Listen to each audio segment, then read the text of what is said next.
Hello mga katropa, welcome back sa ating channel, Tropa Pets. Sa episode na to mga katropa ay ihahanda ko yung pagkain ng mga alaga nating tutatings at mga malalaking aso. Pero ganito lang muna ang pagkain ng mga katropa kasi wala na tayong ibang mabilhan ng mga bahaw na tinapay kagaya yung hinahalo ko dati sa pagkain nila. Kaya yung pagkain nila, ganito lang talaga madlang Tropa Pets. At sa hindi makakaintindi, intindihin nyo na lang ako. Ay mga katropa, ihanda ko na. Yan, lagay ko na muna dyan. At ayun, yung mga ano din pala madlang Tropa Pets, yung mga pagkainan nila kulang na rin. Kaya yung mga tutatings talagang mag ano na lang sila, mag isang kainan. Kasi naubos na rin yun, nasira-sira na yung mga pagkainan nila. Kaya yung nagsabi na dapat hiwalay-hiwalay. Wala kasi akong walang mga gamit mga katropa na pero babalik tayo sa basurahan madlang Tropa Pets mamaya. Tapos nito pagpakain, maghanap tayo ng mga pwede nilang pagkainan ng mga tutatings para iisa-isa na sila. Kaya ngayon madlang Tropa Pets, ay handa ko muna, pero dito ito ang pagkainan ng mga tutatings, halo sila dito. Yan. At sa tatlo nating mga alaga na malalaki, yan. Handa ko muna, ito yung pagkainan nila ng tutatings. At ito naman madlang Tropa Pets ang niluluto ko. Ang ulam nila ngayon ay sardinas.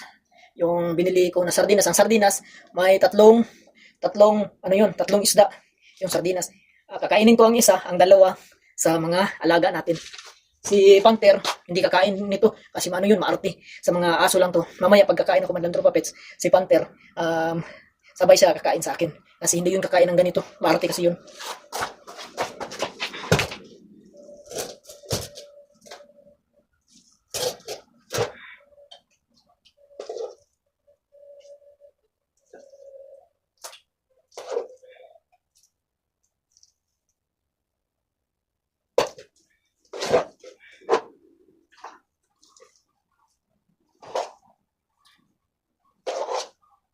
Sa mga tutatings madlang tropa, mas marami sa kanila kasi yung malalaking aso, ano sila, yung marunong na sila maghanap ng kanilang makakain. Kaya yung tutatings, mas marami talaga sa kanila kasi hindi pa sila marunong maghanap ng pagkain. Yung mga malalaki, medyo kunti lang kasi marunong naman sila maghanap ng kanilang pagkain.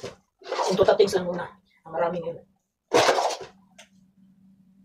Mamaya madlang Tropa Pets, pupunta tayo sa basurahan at maghanap tayo ng pagkainan nila. Isa-isa na kasi marami nga nagsasabi yung mga followers natin na dapat isa-isa. Pero wala din kasi akong yung mga ginawa ko dati na mga ganito, yung mga puwit ng balde ay nasira-sira na. Tapos yung iba, kinuha pa ng ibang lahi, hindi nagsabi. Sige na lang, para hindi magalit. Ilan mo na lang. Hanap lang tayo madlang sa basurahan.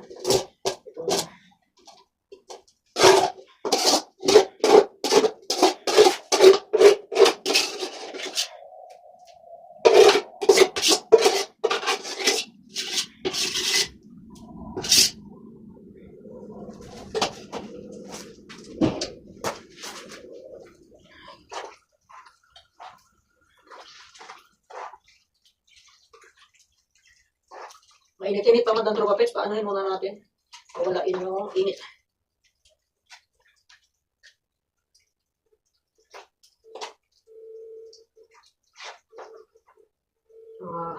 Ganito na lang muna talaga ang kanilang pagkain madlang Tropa Pets kasi wala akong biskwit.